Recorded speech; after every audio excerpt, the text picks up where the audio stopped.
इतिहास लिखा है इसमें, कुछ खास छिपा है इसमें। इतिहास लिखा है इसमें, कुछ खास छिपा है इसमें। मर्यादा है कोई वादा है, विश्वास रखा है इसमें। सात फेरों से मिला ये तो उपहार है, मेरा श्रृंगार है ये, मेरा श्रृंगार है, मेरा श्रृंगार है ये, मेरा श्रृंगार है।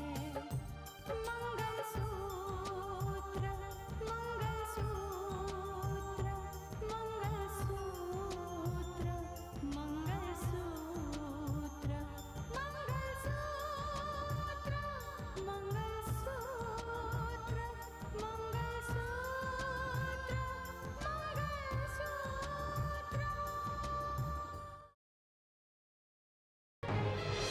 माँ समझा दीजिए इसे कि हमारे घर के मामलों में इसे बीच में टांग अड़ाने की कोई जरूरत नहीं।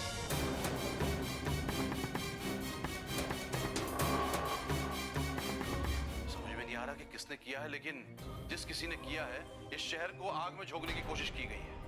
लेकिन पापा, ऐसी साजिश से किसी को क्या मिल सकता है? फिक्र हमें उनकी नहीं है मियाँ, फिक्र तो हमें अपनी है। कहीं हमारे नाम पर कोई आंच ना आ जाए। शुक्ल पक्ष की पंचमी तिथि का बहुत ही अच्छा मुहूर्त है। अगर इस मुहूर्त में विवाह हो जाए तो अति उत्तम है। वाह वाह वाह। बड़े इत्मीनान से अपने घर वालों से बात कीजिए, फैसला कीजिए और जो भी फैसला हो हमें बता दीजिए।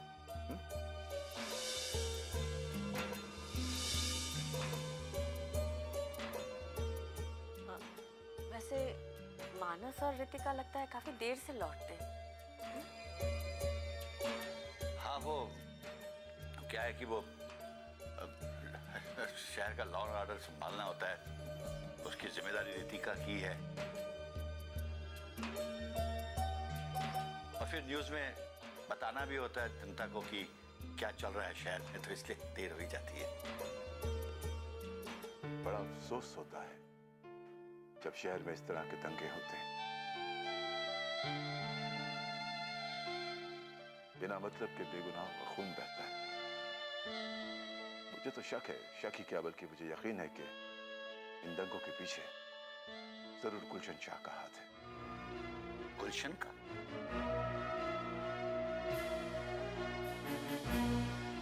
ये आप क्या कह रहे हैं? मैं सही कह रहा हूं। रितिका ने आपको बताया कि गुलशन शाह ने मुझे फोन किया था और फोन पे मुझे धमकी दी थी कि वो रितिका को शिकस्त देने के लिए अब एक नया खेल खेलेगा।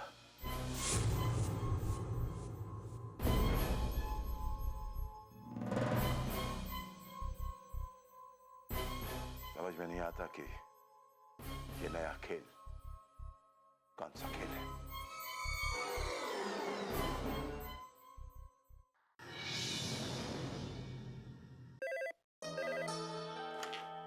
Hello, yes sir. Sir madam तो अभी है नहीं जी, वो दंगे के दौरे पे गई हुई है सर, लेकिन ये नहीं कहा जा सकता कि वो कब तक आएंगी। ठीक है सर, यस सर।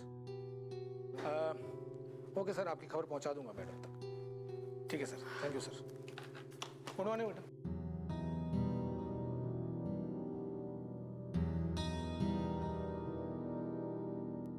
क्या रहा मैडम, हालात में सुधार तो आ रहे हैं?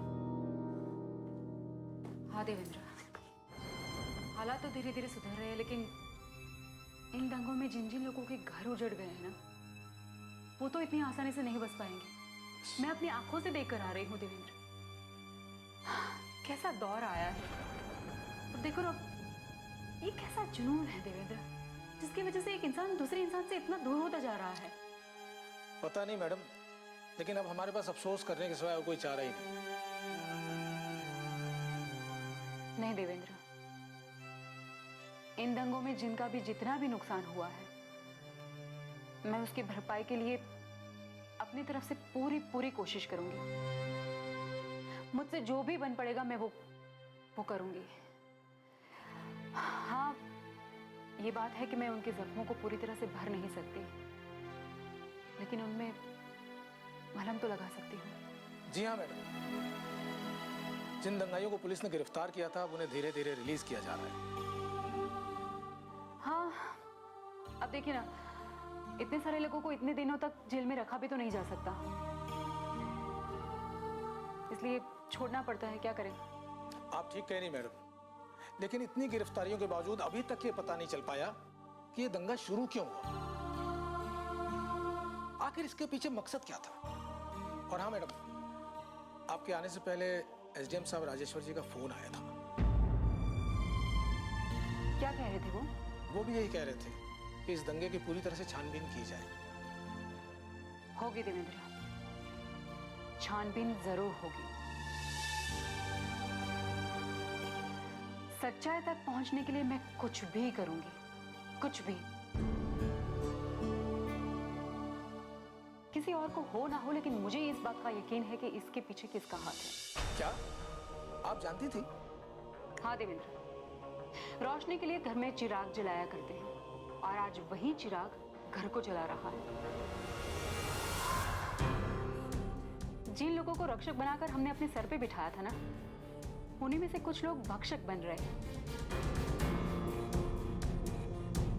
और ये उन्हीं लोगों का काम है। लेकिन इसके पीछे ऐसे लोगों का क्या मकसद हो सकता है? यही जानना है देवेंद्र, इस साजिश में कौन कौन शामिल है, यही जानना है।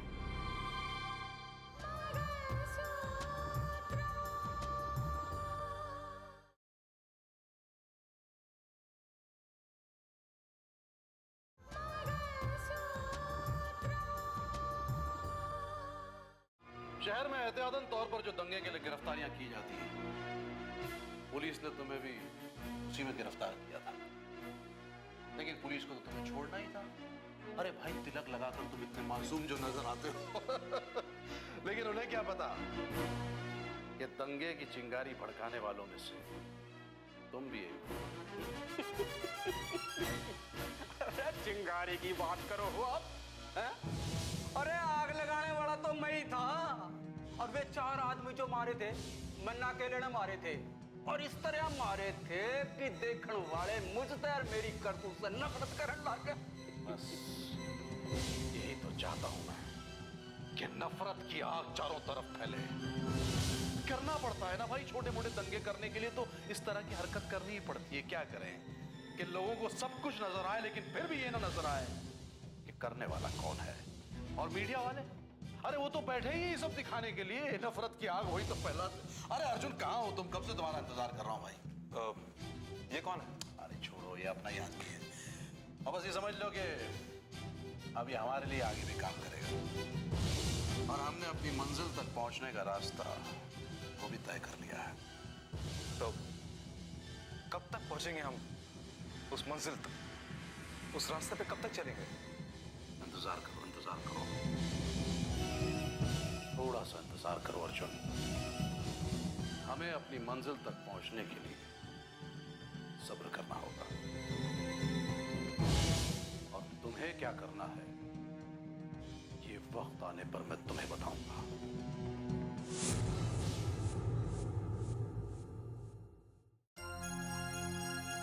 हाँ शारदा, समधी जी के घर में तुमने एक बात नोट की कि सारी बातों के दौरान सुजाता बिल्कुल खामोश थी। हाँ, ये तो मैंने भी देखा, और उन्हें देखकर मुझे यही लगता था कहीं उन्हें इस रिश्ते से कोई एतराज ना हो।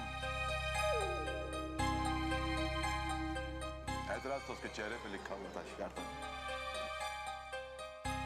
जगबीर जी की वजह से वो जाहिर नहीं कर पाई। पहले भी रितिका और मानस की शादी में उन्होंने रुकावटें डाली, अब इस रिश्ते से भी वो खुश नहीं है। समझ में नहीं आता कि वो चाहते क्या है, उनकी परेशानी क्या है।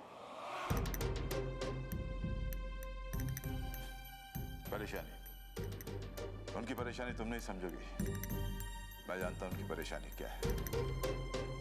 कुछ पुरानी बातें, कुछ पुरानी रंजिशें जो जो दिल और दिमाग में बैठ जाती कभी नहीं मिटती, जिनकी कड़वाहट जो है वो हमेशा रहती है, और इन्हीं बातों की वजह से वो इस घर से रिश्ता नहीं जोड़ना चाहती। मैं कुछ समझी नहीं। मैं तुम्हें बताऊं, जब मानस पहली बार मुझसे मिलने आया था ना, मैंने कोई सोचा भी नहीं था कि सुजाता उसकी मां होगी। इसका मतलब है आप सुजाता जी को पहले से जानते हैं? हाँ शर्त, बहुत पहले से। एक बड़ी ही पुरानी कहानी है। आप लोग आ गए? हाँ तो फिक्र मत कर, सब ठीक हो गया है। मैं चेंज करके आता हूँ, तुम खाना लगाओ। दीदी क्या हुआ? क्या बोला उन लोगों ने? आप तो शादी की मुहूर्त तय करने गए थे ना? मुहूर्त निकाल लिया इसने। कब का मुहूर्त निकला है? शुक्ल पक्ष की पंचमी का, और समधी जी को भी कोई एतराज नहीं है। लिहाजा अब तो रोहित की शादी साक्षी से उसी मुहूर्त में। खुश है बेटा? ठीक है ना माँ।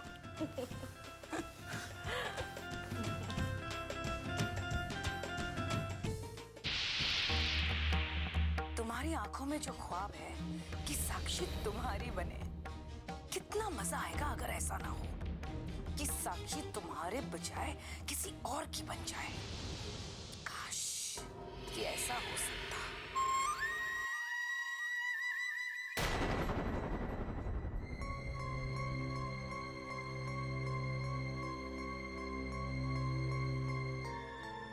आज मम्मी पापा साक्षी और भैया की शादी का मुहूर्त निकालने गए हैं,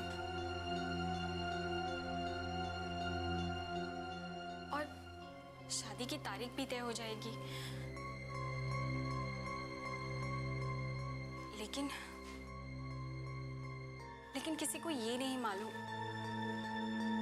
कि साक्षी दरअसल राहुल से प्यार करती है।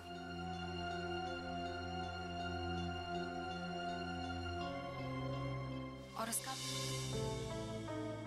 भैया के लिए उसका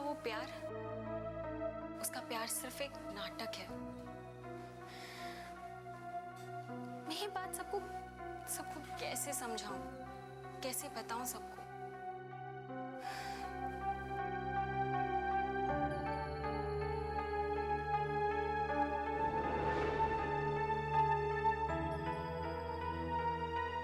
दिव्या,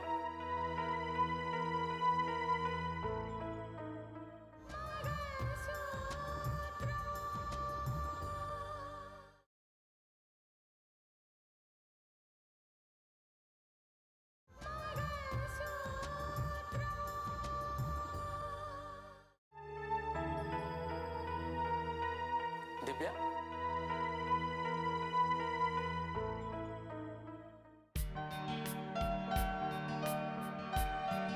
थैंक्स दिव्या। आज मैं बहुत खुश हूँ, बहुत। आज जो खुशी मिली है ना मुझे, सिर्फ तुम्हारी वजह से। नहीं समझी ना? अरे मेरी और साक्षी की शादी की तारीख फाइनल हो गई है,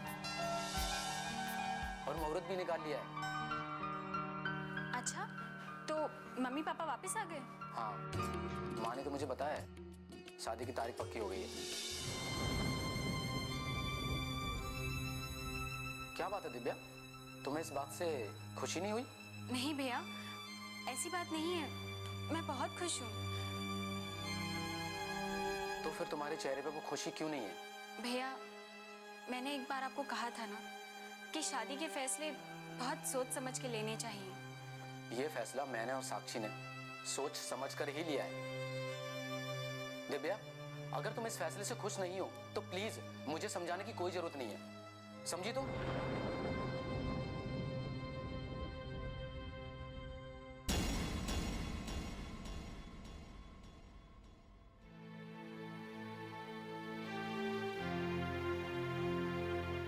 आपको क्या पता भैया कि साक्षी ने इस शादी के लिए हाँ सिर्फ इसलिए की ताकि मुझे राहुल मिल सके, मैं राहुल के पास जा सकूं।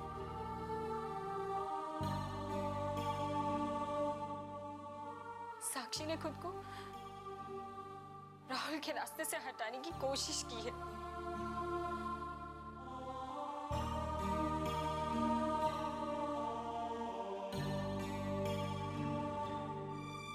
ये तो उसका त्याग है भैया, लेकिन क्या ये त्याग ठीक है?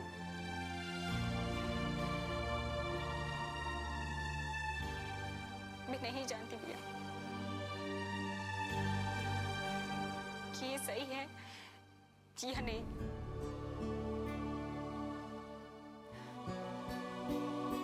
पर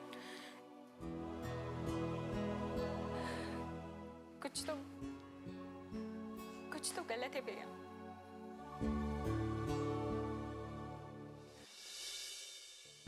ये तो बहुत खुशी की बात है, साक्षी की शादी की तारीख तय हो गई है। साक्षी भी बहुत खुश होगी। हाँ, उसकी खुशी को समझते हुए तो मैंने शादी के लिए हाँ की। इस फैसले से मैं भी बहुत खुश हूँ। अरे हाँ, वो जज साहब ने बताया कि गुलशन शाह का उन्हें फोन आया था। हाँ, जज साहब ने रितिका को भी फोन किया था, यही बात बताने के लिए। उन्हें शक है कि रितिका कलेक्टर की पोस्ट संभालने के लायक नहीं है, सिर्फ यही साबित करने के लिए दंगे रचे गए हैं। लेकिन इस बात को साबित करने से गुलशन शाह को कोई खास फायदा तो होने वाला नहीं था। जहां रही बात रितिका की, रितिका ने काफी कंट्रोल कर लिया है सिटी के अंदर। काफी जगह दंगे कम हो गए हैं। ये जो मारदार थी वो काफी काबू में हो गए हैं लोग। You are absolutely right. Ritika ने अपनी काबिलियत दिखाई तो है। मगर एक बात मेरी समझ में नहीं आ रही मानस की, वो ये है कि गुलशन शाह ऐसा क्यों करना चाहता था कि जिससे नितिका को वो नीचा दिखा सके। और आज जस्सा ने भी मुझे बताया था कि कुछ दिन पहले उसने बताया था कि वो एक ऐसा खेल खेलने जा रहा है जो बाद में सबको पता चल जाए। वो खेल क्या खेलना चाहता है और क्यों खेलना चाहता है बेटा? इस बात का पता तो लगाना ही पड़ेगा बड़े पापा। गुलशन शाह बोलने के मामले में बहुत ही चौकन्ना रहता है। सच्चाई उगलवाना उससे इतना आसान नहीं होगा। मैं सोचता हूँ कि मैं खुद जाके उसका इंटरव्यू लूं। शायद सच्चाई उगलवाने में मुझे कामयाबी हासिल हो। ठीक है, but be careful. I will. चाय पीते हुए जाओगे? बुलाओ? जी नहीं, जल्दी में आऊंगा। ओके।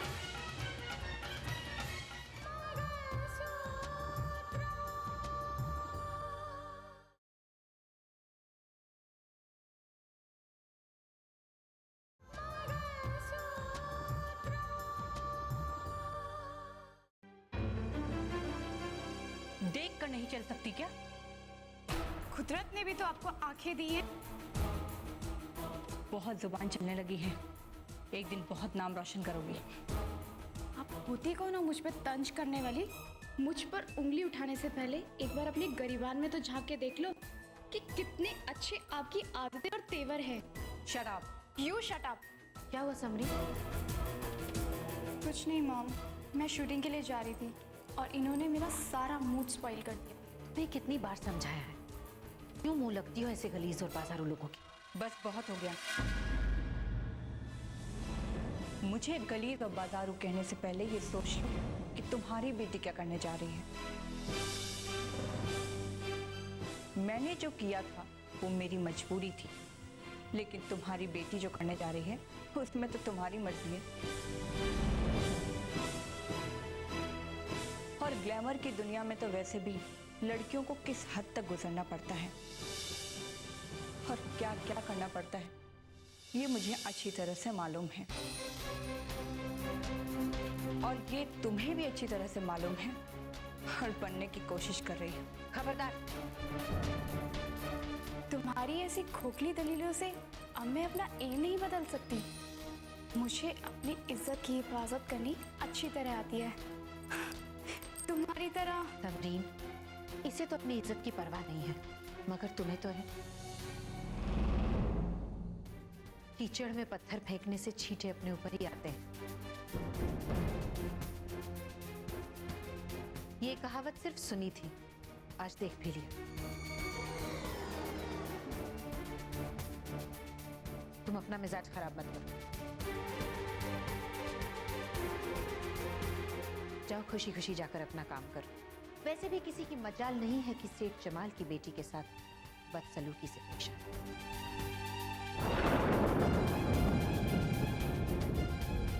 क्यों, बुरा लगा ना? मुझे भी बहुत बुरा लगा था। इल्जाम तरीशी करने की कोशिश की तो बहुत बुरा होगा। आज तो मैं कह रही हूं, कल सारा इलाका कहेगा। किस किस का मुंह बंद कर पाओगी तुम? और एक बात आप भी ध्यान से सुन लें, मैं शरीयत और कानून से जमाल की बीबी हूं।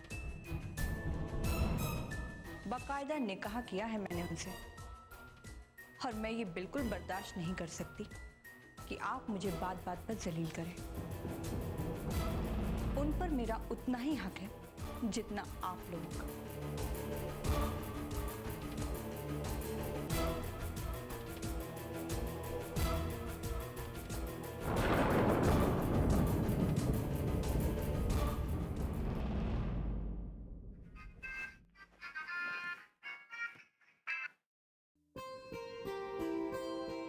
हेलो। नमस्ते आंटी। नमस्ते बेटा, पर मैंने तुम्हें पहचाना नहीं। मैं दिव्या बोल रही हूँ, रितिका की बहन। लेकिन आपको एक बात बताना चाहता हूँ कि उस शादी के बाद रितिका भाभी एक बार फिर आपके करीब हो जाएंगे।